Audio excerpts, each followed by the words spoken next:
sangre, la colocaron en una solución hipotónica, hipertónica e isotónica. ¿Qué es una solución isotónica? ¿Qué tiene concentraciones? ¿Cuál es una solución salina isotónica? ¿Es cuál? ¿Qué concentración sería una solución salina isotónica para nuestros glóbulos rojos? ¿Hay algún enfermero? No, ¿verdad? Ellos sí saben. Ellos ya manejan esto al derecho y al revés. Los de farmacia, ellos también lo manejan. No, tampoco. Al 0,9. Esa es la solución salina normal, al 0,9%. Esa es la solución salina isotónica. De hecho, ustedes la buscan así, solución salina isotónica. O algunas veces aparece como solución salina normal, porque se supone que es la fisiológica o suero fisiológico, lo conocen también. ¿Listo? Porque contiene un tono igual al que tiene el medio intracelular. Entonces es una solución isotónica. Cuando yo hice el curso no decían eso. ¿No? Siempre hablaban era de solución salina. Ah, bueno, entonces la solución salina fisiológica, pero aquí vamos a empezar a hablar, ¿por qué? Porque en clínica ustedes van a empezar a ver que hay N cantidad de soluciones salinas, las que ustedes quieran mezclar. ¿Por qué? Vamos a ver la solución salina isotónica, tiene 0,9%. Resulta que queremos hacer una solución salina hipotónica. ¿De cuánto debe ser la solución salina para que sea hipotónica? De 0,9 para abajo. Si tenemos una de 0,8, de 0,45, que es la que ustedes más van a ver en los ambientes clínicos, de 0,3, de 0,25. Esto es hipotónico, ¿listo? Y si tenemos una mayor a 0,9, es hipertónica. ¿Cuáles serían las que ustedes de pronto hayan leído en algún momento que es una solución hipertónica de mucho uso clínico o en laboratorios? ¿Cuáles son las soluciones que más se usan de pronto en farmacología? Esa es hipotónica, porque el lactato de Ringer tiene menos miliequivalentes que la solución salina. La solución salina tiende a tener 150 miliequivalentes de sodio disueltos en un litro. El lactato de Ringer tiene 134, por ende es una solución hipotónica. Las soluciones hipertónicas son las soluciones más comunes, ¿no? Ustedes pueden hacer una solución hipertónica cualquiera que esté por encima de 0,9, pero las más comunes, tanto en laboratorios como en ambientes clínicos que ustedes van a ver, son al 3% y al 7%. O algunas mezclas van a ver también al 7,5%, ¿vale? Pero estas van a ser muy comunes, estas las van a ver bastante, sobre todo al 3%. ¿Listo? De hecho, esta creo que fue la que ustedes usaron en el laboratorio, al 3%. Sí, es la que más que todo usan, es la que está disponible y es muy fácil de elaborar. Entonces, por eso la usan. Entonces, ¿qué pasa? Si yo tengo un glóbulo rojo y lo tengo en un medio isotónico, hay una presión hidrostática, una presión osmótica y un proceso osmótico que están balanceados. Hay intercambio, entra y sale agua, pero en ningún momento se va a alterar las presiones ni intra ni extracelulares. Pero si este glóbulo rojo, eritrocito, lo muevo para acá, ¿qué va a pasar? ¿Se va a explotar? No, se va. ¿Alguien lo apoya? En hipotónico. Levanten la mano los que digan que se explota. Espere, ¿cómo hipotónico? En hipotónico, profe. Si yo muevo esta eritrocito de 0,9 y lo paso a una solución al 3, ¿qué va a pasar con el eritrocito? Se va a deshidratar. Se va a crenar. ¿Cambia su forma? Eso se llama crenación. ¿La creación dónde queda? Se va a arrugar, entonces ustedes lo van a ver así como si fuese una estrellita, aplastadito. Pero si yo ese eritrocito lo corro hacia una solución más pequeña, se va a hacer lo más grande posible hasta que Lisis, ¿no? se rompe, y a eso lo llamamos lisis. Y como es un eritrocito, hemolisis o hemólisis. ¿Listo?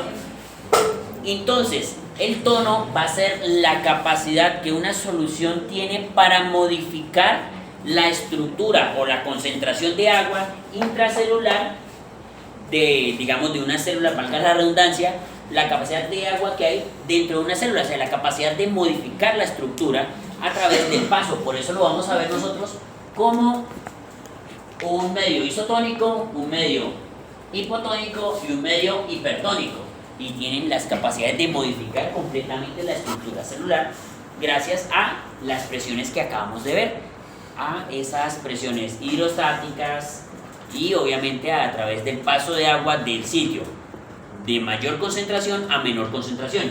Si esto está a 0,45 es una solución más, digamos, menos concentrada, por ende hay más agua libre, y como hay más agua libre, el agua se va a meter a la célula y va a terminar por llenarla hasta que se lisa o se estalla.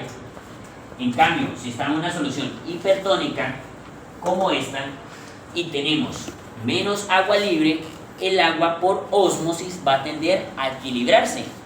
Por ende, hay más agua libre adentro que afuera. Se va a salir y el eritrocito se va a achicar y luego se arruga cuando ya el volumen es menor que su diámetro total de la membrana. Entonces, la membrana, ¿qué pasa cuando la estamos encogiendo? Se empieza a plegar, y cuando se plega, se crena. A eso lo denominamos como crenación. Y ese es el efecto de una solución hipertónica. Y esto lo van a ver ustedes cuando estén en clínica, y deben manejar con mucho cuidado las concentraciones de las soluciones que van a administrar endovenosas. De hecho, nosotros más adelante vamos a ver un poquito el efecto que genera una solución hipertónica e hipotónica cuando se infunden en una persona. ¿Listo? ¿Preguntas? ¿Todo claro? ¿Seguros?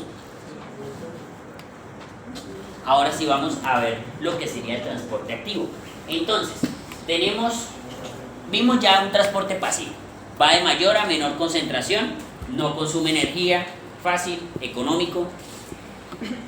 Ahora tenemos un transporte activo, y este transporte activo lo vamos a dividir en dos: un transporte activo primario y un transporte activo secundario. ¿Qué es un transporte activo primario? Es directamente que necesita energía para poder ¿El secundario no necesita energía? El secundario necesita, pero no por una diferencia de...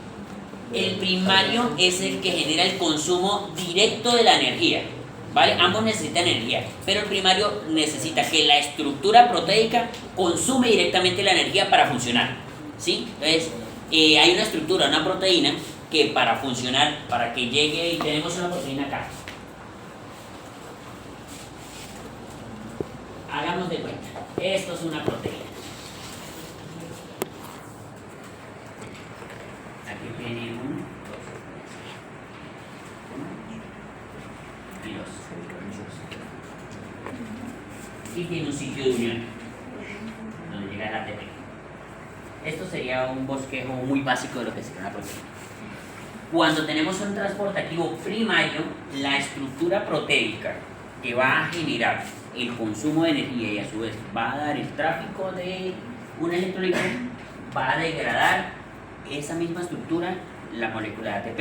Se va a quedar, obviamente, al romper ese enlace de alta energía, se va a quedar con un fosfato, y por ende, aquí a nivel interior van a haber ya 3 átomos de ¿qué?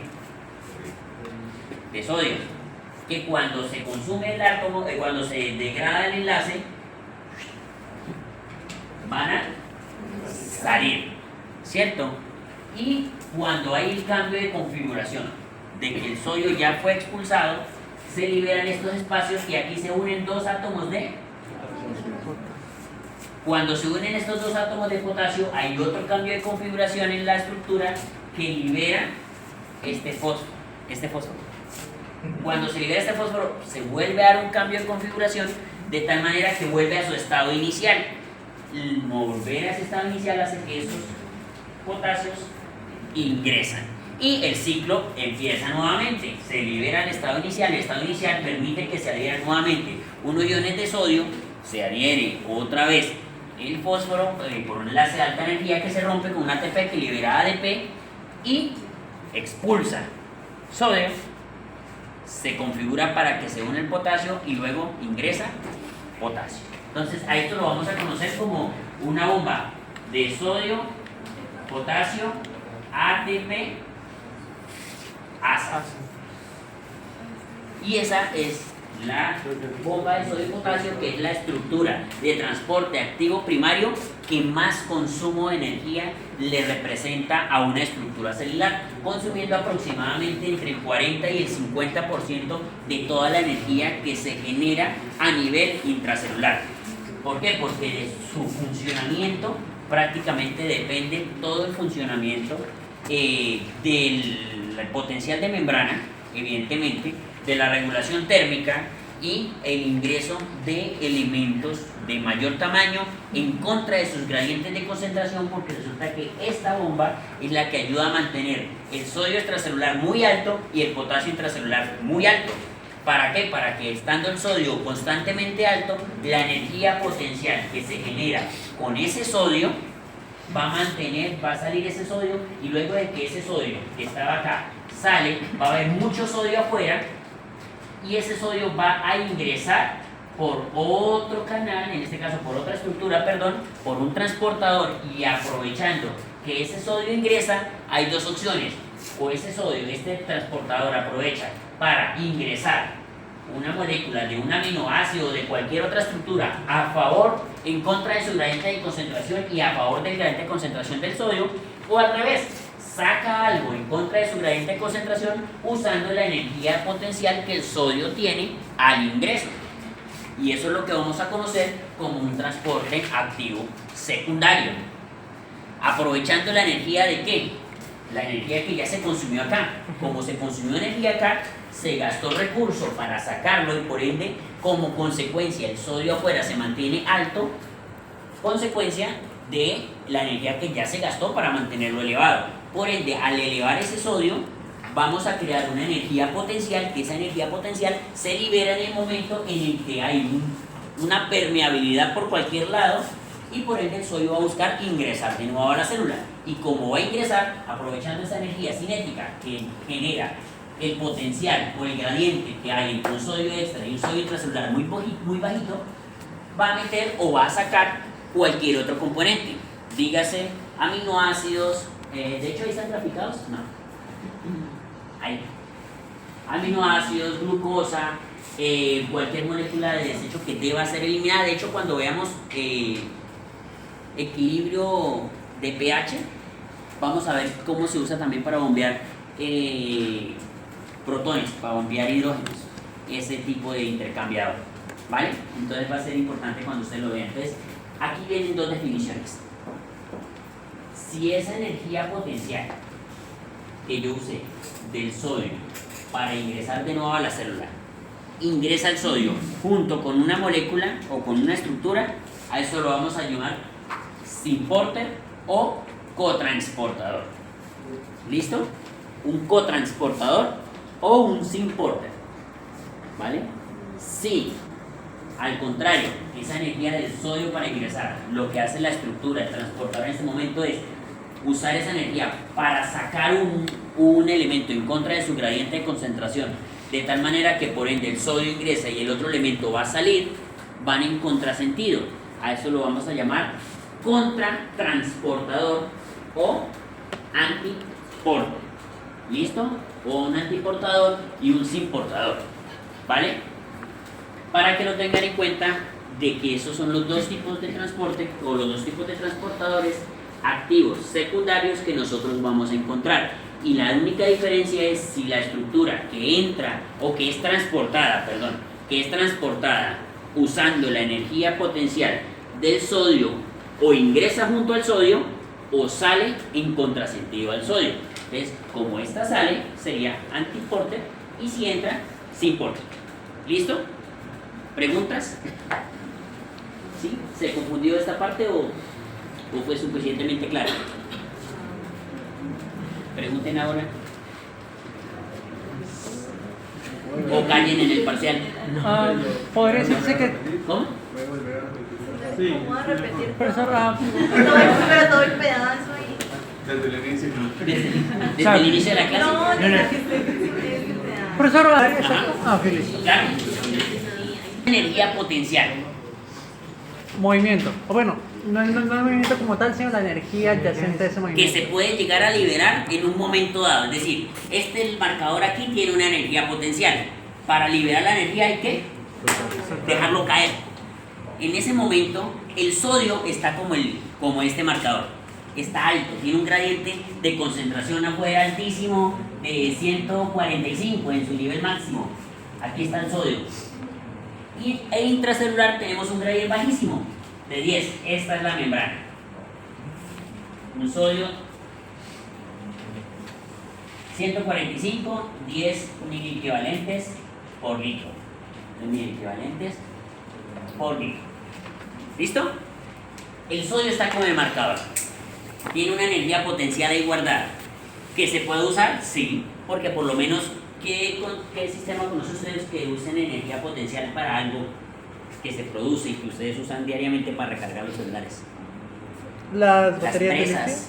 Las presas, las hidroeléctricas, usan la energía potencial del agua. El agua la suben y luego la sueltan. Esa agua genera un movimiento. Esa es una forma de aprovechar la energía potencial. Hagan de cuenta que esta es como la hidroeléctrica de la célula, ¿listo? Subieron el agua y tienen el agua ahí arriba. En este caso tienen el sodio alto. Cuando se libera, ¿cómo liberan? Si el sodio está libre, nadie lo tiene apresado. Pero el sodio solo va a migrar a el interior de la célula cuando se le abre una compuerta. Cuando se abre una puerta. Cuando se abre una puerta, inmediatamente la diferencial del gradiente de concentración que hay del sodio extracelular e el sodio intracelular va a generar que el sodio ingrese lo más rápido que pueda por ese gradiente. Listo, es un gradiente muy grande y se abre una puerta por donde va a ingresar. Si cuando vaya a ingresar el sodio arrastra consigo junto a la estructura una molécula, dígase de un aminoácido, dígase de una glucosa, dígase de cualquier estructura que requiera el ingreso, si va en el mismo sentido en el que va el sodio, obviamente este aminoácido va en contra de su gradiente, pero va en el mismo sentido que va el sodio. Por ende, esto sería un cotransporte o sin porte. ¿Listo? En cambio, si lo que hacemos es que hay una molécula acá, X, que requiera salir, pero que resulta que esa molécula que requiere salir también tiene su mayor gradiente de concentración, es mayor afuera. Por ejemplo, afuera hay un mayor gradiente de concentración y adentro hay un menor gradiente de concentración, sacarla requeriría un consumo de energía. Entonces van a aprovechar la energía potencial que tiene el sodio para sacarla, solo que en este sentido no entra acompañando el sodio, sino que el sodio entra y la energía usada o la energía liberada por el sodio al ingresar, esa energía cinética se va a usar para sacarla. Entonces, en este caso la molécula iría en contra de su sentido de concentración, pero a su vez en contra del sentido en el que se movió el sodio, y por ende se va a llamar contratransporte o antiporte. Profesor, una pregunta. ¿Los canales del sinporte o antiporte siempre están abiertos o solamente cuando previamente ya se gastó Están en un cambio constante? De hecho, hay un flujo constante de sodio. Por eso es que la bomba de sodio-potasio siempre tiene que estar activa y siempre está funcionando, porque precisamente estos transportadores están constantemente intercambiando. Que hay momentos donde pueda haber más. Por ejemplo, usted acaba de comer, ustedes almorzaron ahorita a la 1, la mayoría. Cuando ustedes almorzaron, la presencia de esos carbohidratos, cuando llegan a la cámara gástrica y pasan hacia el intestino delgado, van a estimular la secreción de insulina, ¿cierto? ¿Qué es la insulina? Es la hormona que se encarga de que bajen los niveles de azúcar. Es una hormona que va a llegar a un receptor intracelular. Ese receptor intracelular va a permitir un segundo mensajero que nos va a permitir que se empiece a sintetizar una proteína. ¿Esa proteína cómo se llama?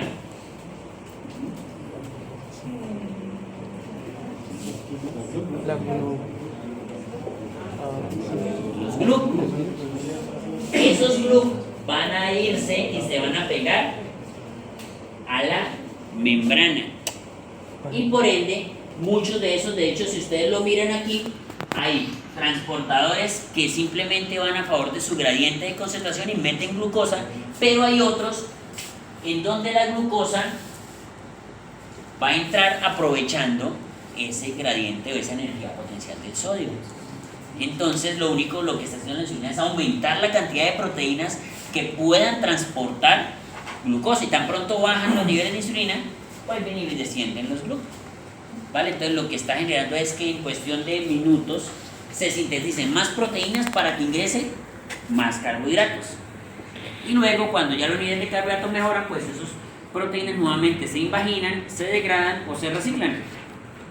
¿Listo? Entonces eso es lo que va a hacer. Entonces el transporte secundario, activo secundario, lo que va a usar es la energía potencial que se produjo porque el transporte primario mantuvo esos niveles elevados de sodio intracelulares, y obviamente también vamos a ver que está metiendo más potasio, y al meter ese potasio también van a mantener unos intercambiadores que el potasio va a tender a estar saliendo, y es constante que se mantenga el meter el potasio que se está fugando, porque también hay que mantener una concentración intracelular de potasio mayor. ¿Listo? Ahora tenemos otro tipo de transporte que también requiere consumo de energía. ¿Por qué? Porque simplemente vamos a degradar estructuras proteicas y evidentemente se va a necesitar también volver a, digamos, a sacarlas, y esa parte de síntesis requiere también energía. Aquí vamos a tener tres tipos: endocitosis, fagocitosis y pinocitosis. Hay otra que a veces se menciona en algunos libros, en otros no, que se llama transitosis, ¿vale? Entonces la transitosis la vemos ahorita. La endocitosis simplemente es un momento en donde un receptor, a la endocitosis la vamos a ver de dos tipos: una mediada por receptor y otra sin receptor, ¿vale? ¿Cuál es la mediada por receptor? Una vez llega una estructura y se une a un receptor, esa estructura que se une, ¿cómo se denomina? ¿Vesícula? No. Cuando una estructura se une a un receptor específico. ¿Afinidad? Ligando. Entonces, cuando un ligando se une a su receptor, activa, en el caso de la que es mediada por receptor, activa una secuencia, una cascada que está dada por unas pequeñas proteínas que se encuentran justo donde está el receptor, pero a nivel intracelular, y esas las vamos a denominar como proteínas de clatrina, ¿vale? Y va a empezar a generar un cambio de configuración que va a invaginar, es decir, va a generar que la membrana celular se genere como una bolsita hacia adentro, que posteriormente se va a cerrar cuando se una con las proteínas internas, de tal manera que queda una vesícula, y esa vesícula que tiene una cubierta de clatrina. Tan pronto se ingresa esa cubierta de clatrina, se va a liberar, y ese paso lo van a conocer como en la separación de la cubierta o de la cápsula de clatrina, y luego de que se separan, esa vesícula puede unirse a una cosa que van a denominar, que es una vesícula mayor, y se va a denominar endosoma. Esa parte va a separar estructuras de clatrina o estructuras residuales o estructuras proteicas residuales y un contenido de la vesícula. Entonces se va a reciclar la cubierta y se va a separar de la parte interna. La parte del contenido va posteriormente a salir y a generar una vesícula transportadora, una vesícula de transporte que se va a unir con un ¿qué? ¿Qué tiene enzimas adentro? ¿Lisosomas? Un lisosoma. Se va a unir con un lisosoma, y ese lisosoma va a liberar evidentemente las enzimas que trae para degradar. Y una vez generado el proceso de degradación, sencillo, lo que sirve se va a distribuir y lo que no se va a sacar. Y ese sacar es un proceso opuesto. ¿Cómo se llama? Exocitosis. Ahora, si el componente no tiene proteínas, pero tampoco está dado por, digamos, ningún medio o algo que medie la reacción, sino que esta vez lo que se va a fagocitar en una estructura grande, perdón, lo que se va a ingresar en una estructura grande, no lo vamos a denominar endocitosis, sino fagocitosis. Y estas son características principales del sistema inmunológico, ¿vale?